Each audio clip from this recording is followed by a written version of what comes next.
Dieu a pris l'homme et la femme. Il les a placés dans un jardin appelé Éden. Mais regardez très bien. La Bible dit que Dieu a placé l'homme dans le jardin d'Éden dans le but de le cultiver, dans le but de lui apprendre ou de lui montrer, de lui enseigner les choses de la vie. Dieu va donner ses prescriptions à l'homme et il va lui dire à l'homme et la femme, les deux arbres qui sont dans le jardin, au milieu du jardin là, ne touchez pas et ne vous approchez pas de ces deux arbres. Pourquoi? Parce que Dieu avait quelque chose de spécial à faire dans la vie de l'homme avant de lui donner la vie éternelle. Voici comment le diable va tromper, comme vous le savez. Il va mentir, il va mettre l'homme dans une ruse et l'homme va tomber dans la ruse du diable. La femme va toucher d'abord, elle va en donner à son mari qui va aussi manger du fruit. Dieu vient et dit, mais Adam, où es-tu? Auparavant, Dieu rendait visite à l'homme. Adam dit, je me suis caché parce que je t'ai senti venir. Il dit, mais habituellement, quand tu me vois venir, tu t'approches. Mais aujourd'hui, qu'est-ce qui n'a pas marché? Et puis tu vas loin de moi. Il va dire à Dieu, la femme que tu as mise à côté de moi m'a donné de l'arbre défendu, j'ai mangé. Vous voyez, voilà pourquoi aujourd'hui, affaire de foyer là, Dieu, pour le peuple, il ne sait même pas trop dedans. Parce que vous voyez que Adam même a accusé Dieu. Il dit, j'étais seul ici, hein. Celle que tu es venu mettre à côté de moi là, c'est elle qui m'a donné, moi j'ai mangé. Est-ce que vous comprenez un peu? Voilà, quelqu'un n'a pas dit amen. Donc quand ça ne va pas, on peut prier, recommander entre les mains du Seigneur, etc. Donc Dieu, voyant que l'homme a désobéi, l'homme a touché de l'arbre de la connaissance du bien et du mal qui représentait le Saint-Esprit directement. Son esprit s'est ouvert avec la femme. Dieu dit, il faut qu'on chasse l'homme du jardin d'Éden pour ne pas qu'il touche de l'arbre de vie pour vivre de façon éternelle. Mais avant de chasser l'homme, Dieu a procédé par des malédictions. Parce que si l'homme ne mangeait pas, la présence de Dieu dans la vie de l'homme allait sanctifier la femme. Dieu il s'est adressé à l'homme. Il n'a pas demandé à Ève, mais où es-tu? C'est à l'homme qu'il a demandé. Donc quand l'homme a mangé, le péché s'est assis en lui et en la femme. Donc Dieu va commencer à maudire le serpent. Et il a maudit la femme. Et il a maudit l'homme. Il a dit que la femme va accoucher avec douleur. Donc quand aujourd'hui la femme est en train d'accoucher et puis elle pleure là, c'est pas trop mauvais quoi. Amen. Mais avec la grâce de Dieu aujourd'hui, avec le sacrifice accompli par Jésus, aujourd'hui tout devient facile. Quelqu'un n'a pas dit amen. Et il a maudit l'homme. Il dit, c'est à la sueur de ton visage que tu vas manger. Je maudis la terre et je demande que la terre te produise des ronces et des épines. Alléluia. Donc dis à l'homme qu'il va manger à la sueur de son front. Vous devez comprendre par là que l'homme venait de recevoir une malédiction de la part de Dieu. Il dit, je te maudis aujourd'hui. Il a maudit l'homme. Mais moi je suis content parce que Jésus est venu. Il est venu non seulement pour nous racheter, mais il a aussi libéré l'homme de cette malédiction qui a été prononcée par Dieu lui-même. Il dit, on reprend le verset 19, vous allez voir. Au verset 19, c'est à la sueur de ton visage que tu mangeras du pain. On part maintenant dans Luc chapitre 22, verset 44. Luc chapitre 22, à partir du verset 44. Oui. Étant en agonie, il priait plus instamment. Et sa sueur devint comme des grumeaux de sang. Regardez, Jésus, avant d'aller sur la croix pour racheter l'homme, il dit, il y a une malédiction qui a été prononcée sur l'homme. Dieu a dit, de par la sueur de ton visage, tu vas manger. Dieu a maudit les affaires de l'homme. Il a maudit la terre sur l'homme. Donc Jésus, avant d'aller sur la croix du calvaire, va faire ce sacrifice pour annuler cette parole qui condamnait l'homme à souffrir, avant d'avoir son pain. Il faut reprendre le verset. Étant en agonie, donc, il était dans le jardin, il était en train de prier et il voyait le péché qui venait. Il voyait le sacrifice qu'il allait accomplir. Et qu'est-ce qui va se passer? Il priait plus instamment et sa sueur devint comme des grumeaux de sang. Sa sueur est devenue du sang. Et puis qu'est-ce qui s'est passé? Qui tombait à terre. Qui tombait où ça? Dieu a maudit la terre qui se transférait au visage de l'homme. Donc Jésus va faire ce sacrifice même dans le jardin d'Éden. Le sang est sorti pour dire c'est un sacrifice qui vient d'être opéré. C'est une vérité, c'est quelque chose de caché. Ça coulait pour dire désormais. C'est vrai que le Père a déjà parlé. Quand il parle, sa parole s'accomplit. Mais de par le sacrifice que moi j'ai fait, je vais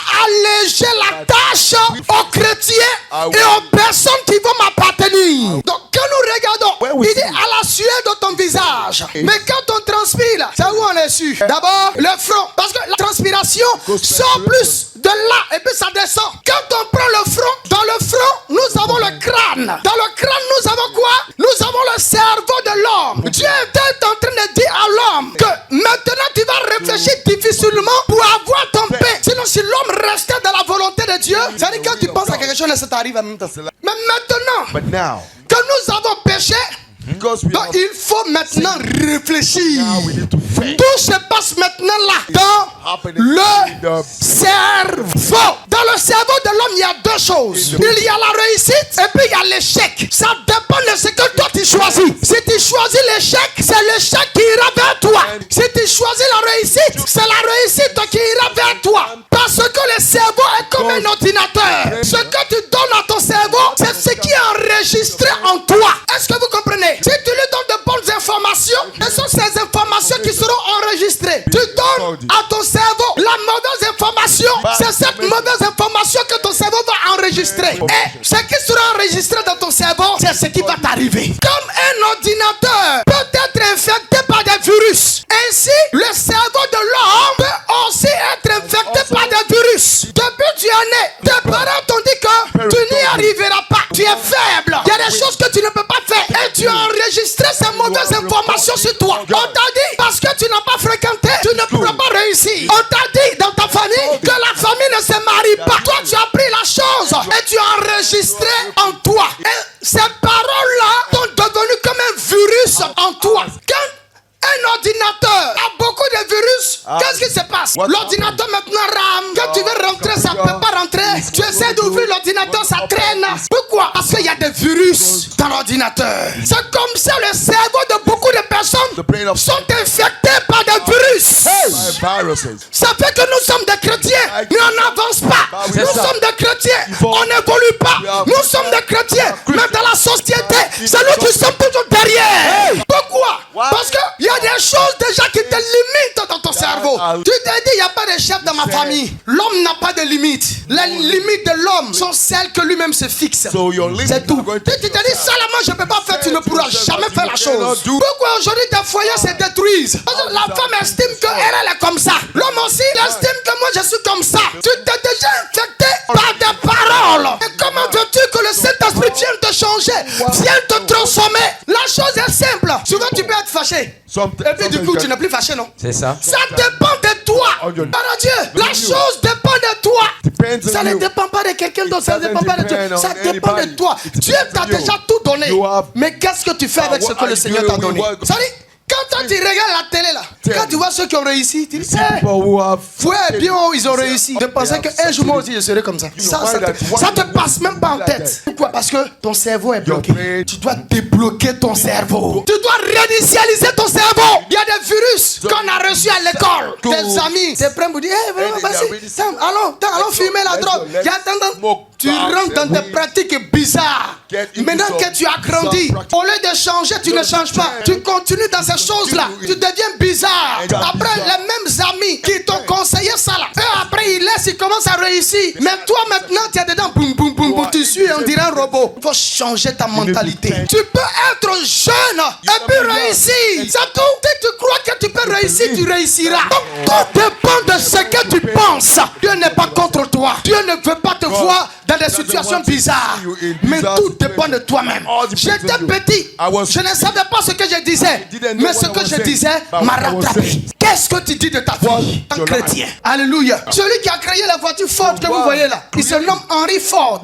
Il allait à l'école que 6 années seulement. Il pouvait dire que je n'ai pas trop d'idées ou bien je ne suis pas allé loin à l'école. Est-ce que je pourrais créer une voiture? Il s'est dit que je peux y arriver. Il a commencé avec plusieurs tentatives, plusieurs échecs. Il a foncé et aujourd'hui, nous voyons les voitures Ford dans les dédés en souris. Il est devenu plus que riche. La richesse vient dans l'aide que tu veux apporter. Toi, tu réfléchis comment? Tu te dis, tu es un Africain, un noir. Tu n'es pas blanc. Donc, c'est pas possible. Qui t'a dit ça? Toi aussi, tes idées peuvent t'amener quelque part. Ne prends pas tes idées à calomnier les gens ou bien à critiquer les gens. Ça ne va pas t'amener quelque part. Au contraire, ça va te détruire. Apprends à t'approcher des personnes qui ont réussi. Si tu t'approches de 4 personnes qui ont ici, la cinquième personne sera toi. Si tu as pour habitude de marcher avec 4 femmes qui sont mariées, la cinquième femme qui sera mariée, ça sera toi. Si tu marches avec 4 voleurs, laisse-moi te dire que le cinquième voleur, ça sera toi. Tout dépend de où tu te diriges. Tout dépend de où toi tu te diriges. Gloire à Jésus. Donc, le visage, on a d'abord le front. Dans le front, il y a le crâne et après le cerveau. Mais quand on prend le visage prend en compte quoi?